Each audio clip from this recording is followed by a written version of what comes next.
Pabor ka ba sa impeachment ng Vice Presidente? Oo, kasi yung tatay niya, pinapahirapan kami, lagi kami nagtatago.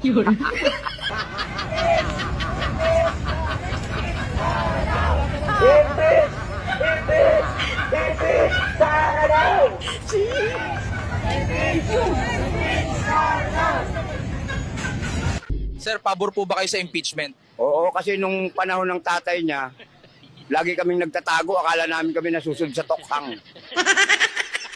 Sir Juan, mas okay po ba ang panahon ngayon kumpara noon kay Digong? Okay? Ngayon, binibigyan kami ng pagkakataong magbago. May due process na. Noon, wala. Basta na lang tinutumba. Noon, tago kami ng tago. Hindi ako makalabas. Baka ako na ang susunod sa listahan. Biktima lang kami ng mga D-Lord. Dapat yan ang hulihin. Hindi yung addict na ang tanging dala lang ay lighter, foil. 3, 5 liter monkey, happy donkey. Mama ko the doctor and the doctor said.